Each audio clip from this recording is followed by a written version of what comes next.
Bonjour et bienvenue, que vous soyez sur votre lieu de vacances, ou pas encore. Cette fois, on s'attaque à la solution de la dette. Elle est soutenue légalement par l'ONU, et la France a déjà utilisé ce levier. En effet, en 1790 et 1947, à chaque fois un nouvel État, une page blanche. Alors, pourquoi pas en 2025? La France n'est pas l'État. Et l'État français, tel qu'il existe aujourd'hui, est en faillite structurelle, juridique et morale. L'histoire montre que lorsqu'un État chute, ses dettes tombent avec lui, et une nouvelle constitution émerge. Cela s'est produit en 1790, puis en 1947, à deux moments clés où la France s'est relevée en changeant radicalement de régime. Oui, changer d'État permet d'effacer la dette.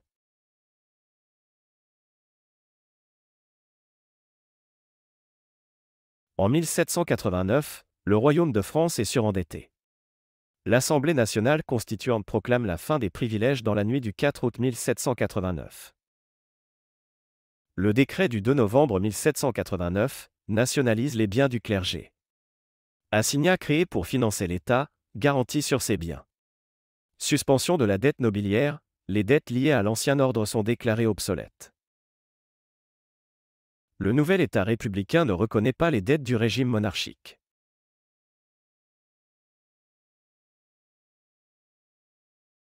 Après Vichy, en 1947, le gouvernement provisoire remet en place la République.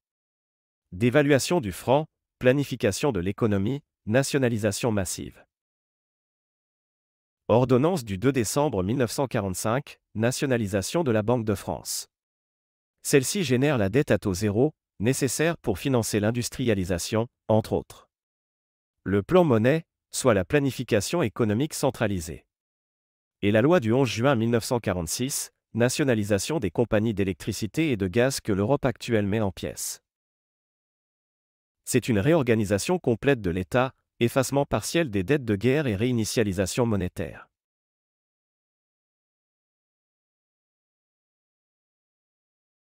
Projet d'article sur la succession d'États en matière de dette publique à l'ONU. Le nouvel État n'est pas obligé de reprendre les dettes du précédent, en cas de discontinuité. D'autres cas dans le monde, comme en URSS en 1917. Annulation de 100% de la dette tsariste par décret bolchevique.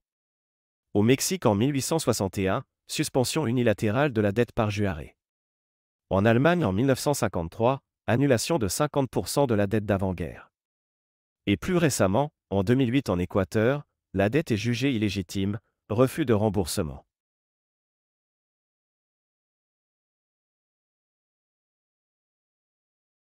En 2008, le système bancaire islandais s'effondre.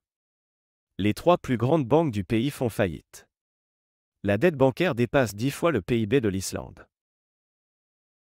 Le gouvernement tente de faire payer cette dette aux citoyens via un prêt de 3,4 milliards d'euros à rembourser au Royaume-Uni et aux Pays-Bas. La réaction populaire se fait via deux référendums, qui sont organisés en 2010 et 2011. Le peuple vote à 93% puis 60% contre le remboursement de la dette bancaire privée. La Cour de l'espace économique européen donne raison à l'Islande en 2013. Elle n'a pas à rembourser les dettes des banques privées aux autres États. Si la France appliquait le modèle islandais, elle pourrait se dégager d'au moins 500 à 800 milliards d'euros de dettes, ou engagements indirects issus des garanties aux banques privées, ainsi que de dettes accumulées à cause du soutien aux établissements financiers. Justice rendue. Plus de 25 banquiers islandais sont poursuivis, condamnés ou emprisonnés. Les dirigeants responsables de la crise sont jugés personnellement.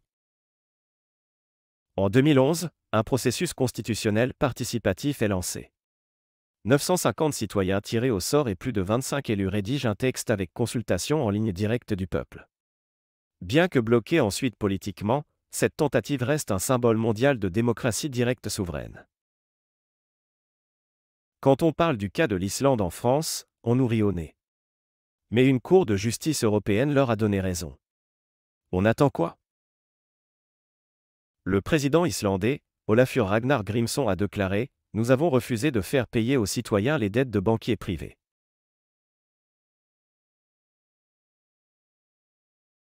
Si le peuple français proclame un nouvel État souverain, comme en 1790 ou en 1947, alors la dette contractée par la République actuelle peut être déclarée caduque. Une nouvelle constitution peut être écrite sans contrainte du passé.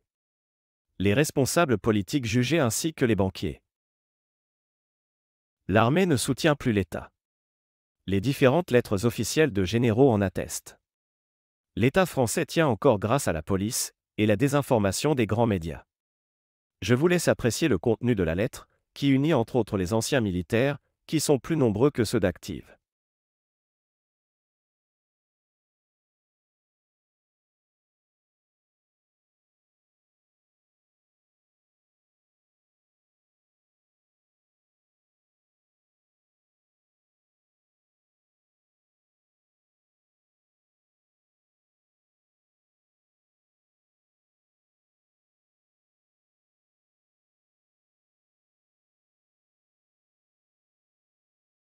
Changer d'État n'est pas une idée folle. C'est une solution historique, juridique et politique à une impasse. En 1790 comme en 1947, la France l'a fait. Aujourd'hui, en 2025, il est temps d'écrire la troisième page blanche. Merci d'avoir suivi jusqu'au bout. 1790-1947. À chaque fois, la France s'est relevée en changeant d'État. La dette tombe. La Constitution change. Le peuple reprend le pouvoir. Ce n'est pas la fin de la France, c'est peut-être son renouveau. À très bientôt, et bonnes vacances.